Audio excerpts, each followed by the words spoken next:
Alright guys, ayan, i-flex ko lang itong na-order ko sa Shopee.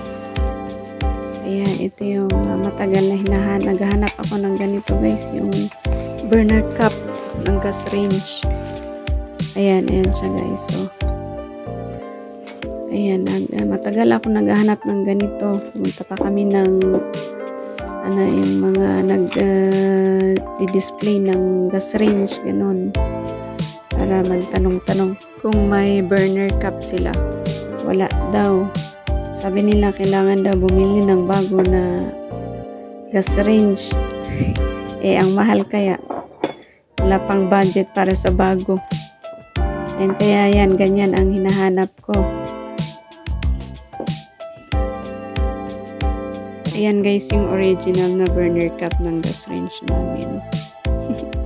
Tingnan nyo naman guys. Oh, grabe. Ayan, kaya pag nagluluto ako, ayan, tabingi yung apoy niya. Hindi pantay yung apoy.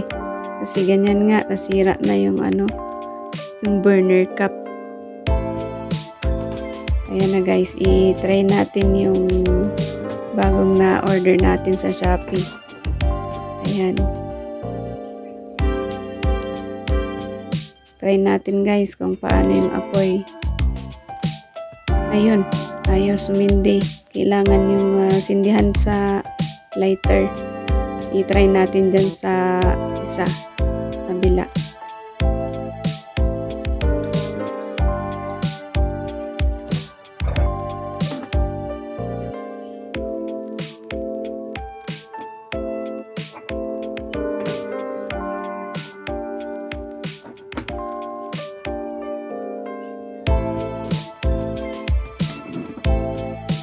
Ayan, yan yung pinakamalaki.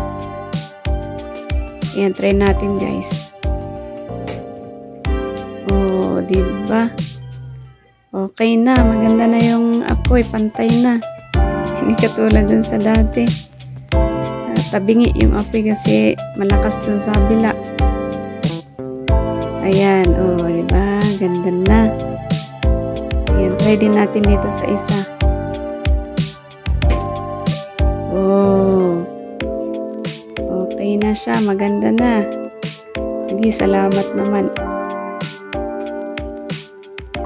Hindi na ako bibili ng bagong gas range, wala pang budget. Ayun, oh, di ba guys? Ang ganda na. Nasaya ko naman. Ayan, parang bago na ulit eh.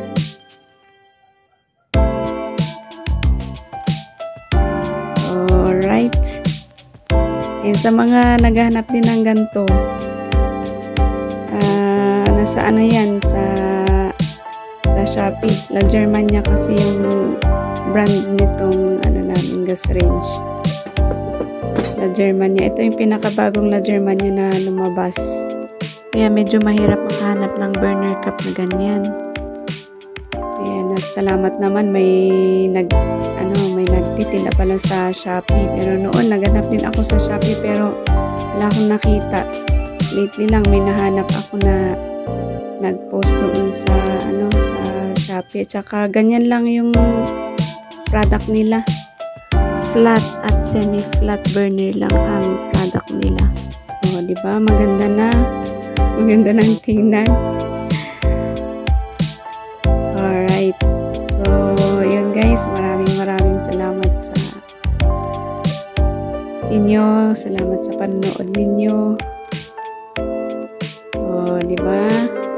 Bongga na siya, bonggesius na.